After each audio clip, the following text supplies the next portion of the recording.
Le fil info. Ici Zach Langlois et voici votre fil d'actualité de l'Association des radios communautaires de l'Ouest et des Territoires.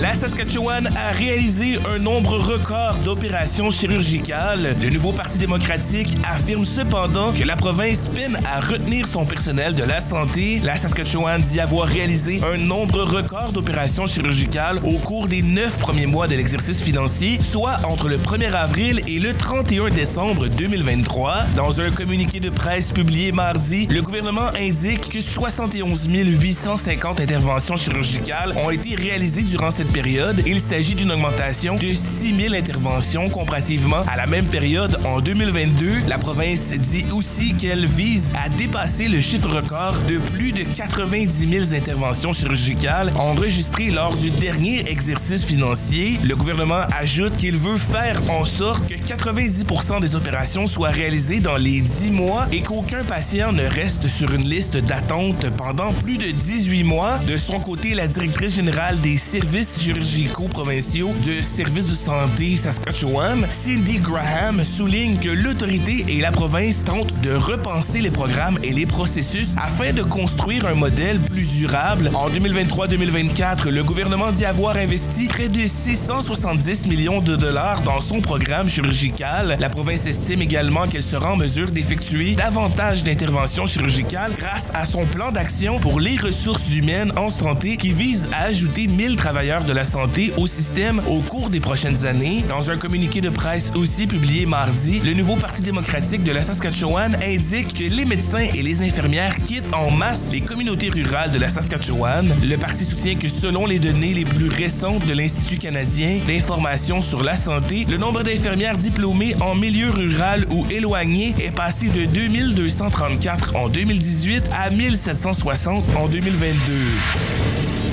La Société d'assurance publique du Manitoba lance une nouvelle poursuite en justice contre Ford Canada. Selon la Société d'État, des chauffe-moteurs défectueux ont provoqué des incendies qui ont détruit 8 véhicules. La poursuite contre le constructeur automobile a été déposée la semaine dernière devant la Cour du Banc-du-Roi et rapporte que les incendies auraient été causés par des défauts dans la conception, la fabrication et ou l'installation des chauffe-moteurs. Les incendies se seraient produits à Russell, Canville, Stonewall et Winnipeg entre mars 2022 et avril 2023, d'après les documents de la poursuite. Dans tous les cas, les chauffe-moteurs des véhicules étaient branchés à une source d'alimentation appropriée lorsque les incendies se sont déclarés et ont été endommagés au-delà de toute réparation raisonnable, peut-on lire. Selon le document, en février dernier, une voiture de modèle Escape 2014 aurait été branchée à une source d'alimentation dans un stationnement à Winnipeg lorsqu'elle a pris feu. Les flammes se sont propagées à 2 autres véhicules Ford qui se trouvait à proximité. L'assureur public accuse le constructeur automobile de négligence en omettant de tester adéquatement les chauffe-moteurs pour s'assurer qu'ils étaient exempts de défauts et ou correctement installés. La société d'assurance réclame 252 212 $ en dommages, soit la somme des frais qui a dû être versée aux propriétaires des 8 véhicules en plus aux frais liés à la poursuite. Les documents judiciaires ne précisent pas si les chauffe-moteurs ou d'autres pièces ont fait l'objet de rappels de sécurité. Cette poursuite est la deuxième action en justice entamée par l'Association d'assurance du Manitoba contre Ford Canada pour un incendie lié à un chauffe-moteur en moins d'1 an. En novembre dernier, la société d'assurance a déposé une réclamation pour 15 932 $ pour la perte d'une voiture de modèle Escape 2014 qui a pris feu devant un commerce de Winnipeg alors que son chauffe-moteur était branché.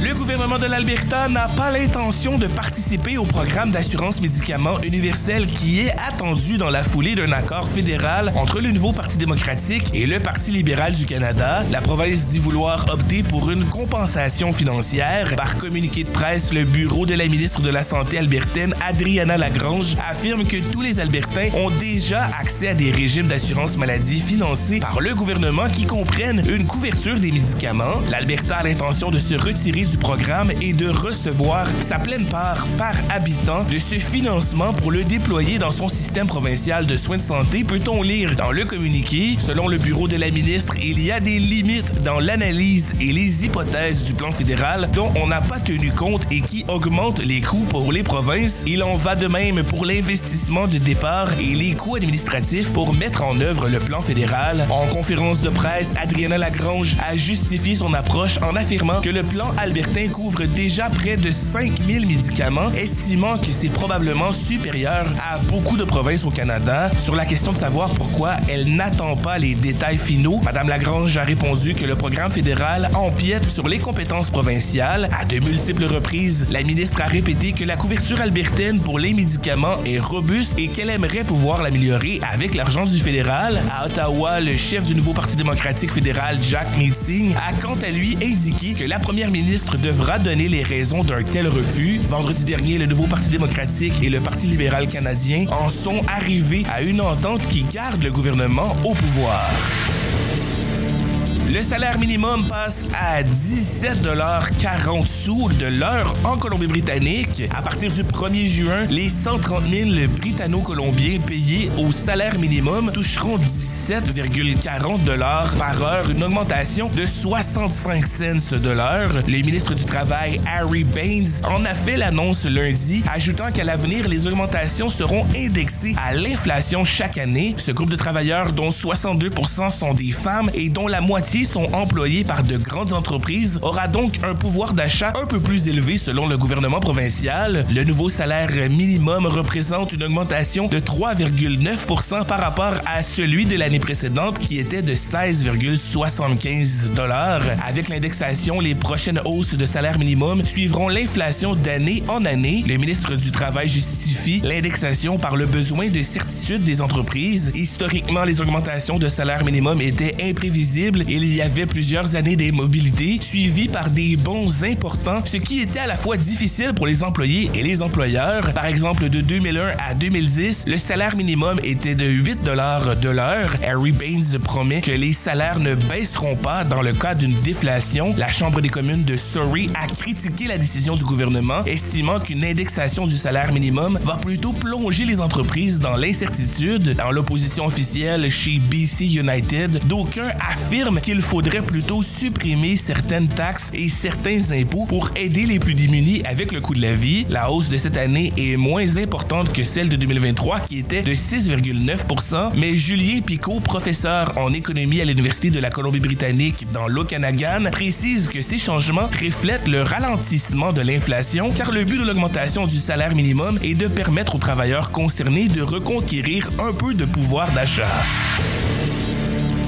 Territoire du Nord-Ouest, les infirmières frustrées d'être moins payées que leurs collègues intérimaires. Le gouvernement des Territoires du Nord-Ouest a dépensé 5,2 millions de dollars en 2023 pour rémunérer des infirmières intérimaires qui sont mieux payées que les infirmières locales. Cet écart de salaire frustre ces dernières qui pressent le gouvernement à réduire sa dépendance envers cette catégorie d'employés. Les infirmières intérimaires ont généralement des contrats à court terme pour l'intermédiaire d'une agence de recrutement et viennent souvent d'ailleurs au Canada. D'après une employée de l'administration des services de santé et des services sociaux ayant requis l'anonymat, le recours à des infirmières intérimaires affecte le moral des infirmières locales qui travaillent directement pour l'autorité sanitaire. Les infirmières des Territoires du Nord-Ouest attendent toujours une nouvelle convention collective. Selon David Maguire, porte-parole de l'administration des services de santé et des services sociaux, le coût moyen d'une infirmière intérimaire est de 125 $ de l'heure, mais le coût varie entre 105 et 164 $.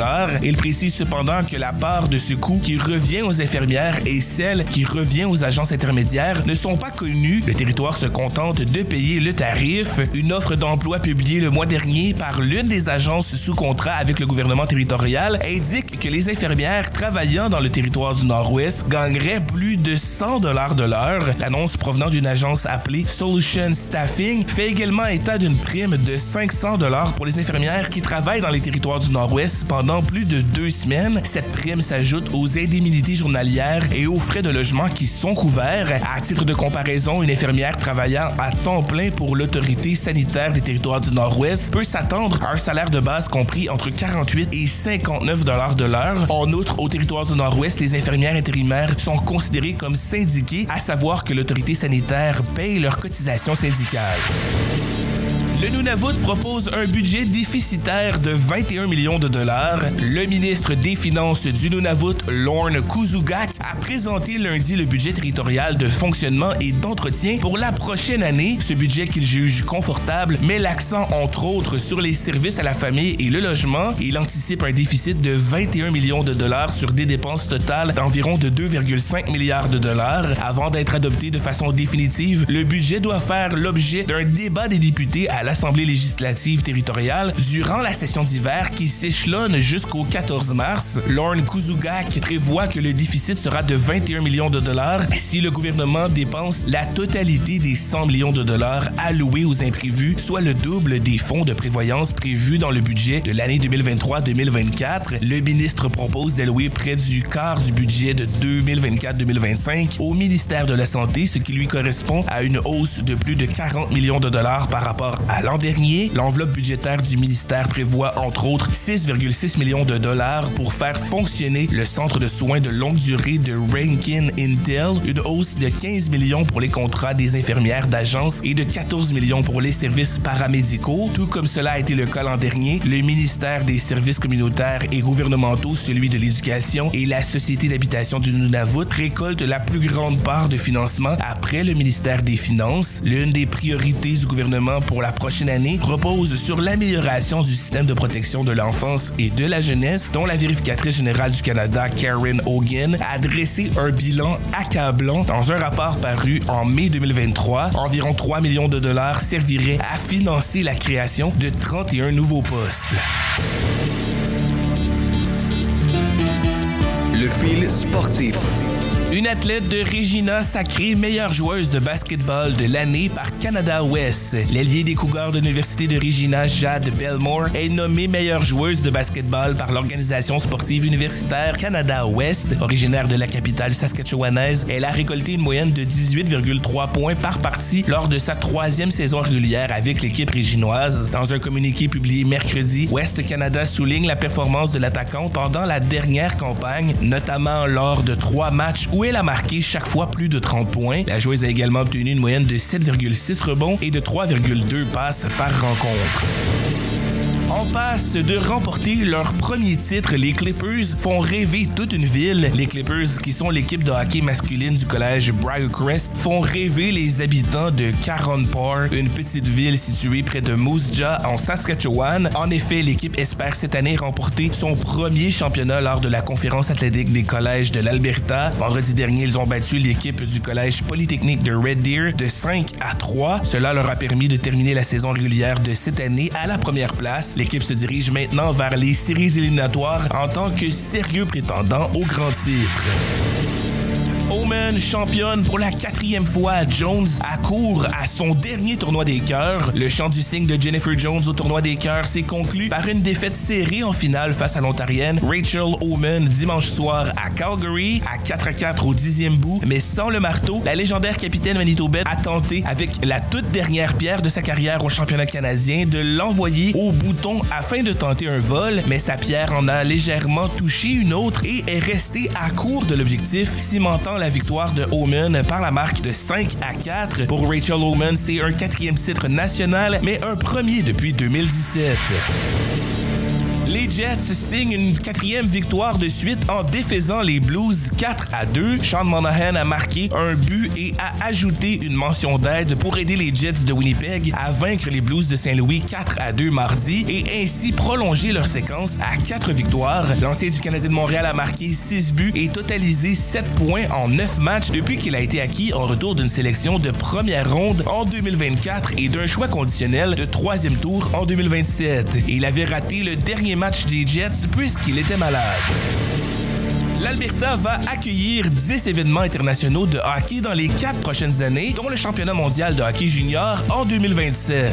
Le gouvernement albertain investira 11 millions de dollars pour soutenir la tenue des compétitions internationales dans la province. Hockey Canada a également annoncé samedi que l'Alberta sera l'hôte du championnat mondial de hockey paralympique de cette année à l'Arena Winsport de Calgary du 4 au 12 mai et de la Coupe Linka Gretzky au Rogers Place d'Edmonton du 5 au 10 août. La province accueillera à nouveau la Coupe Linka Gretzky en 2026 et certains matchs de la série de rivalité entre le Canada et les États-Unis en 2025 et 2026. Noah Hanifin aide les Flames à l'emporter 6-3 contre les Oilers d'Edmonton. Noah Hanifin a inscrit 2 buts et a ajouté une mention d'aide pour aider les Flames de Calgary à battre les Oilers d'Edmonton 6-3 samedi soir. Ce fil d'actualité est produit par l'Arco en collaboration avec Boréal FM en Alberta. Ce projet est financé par Patrimoine canadien.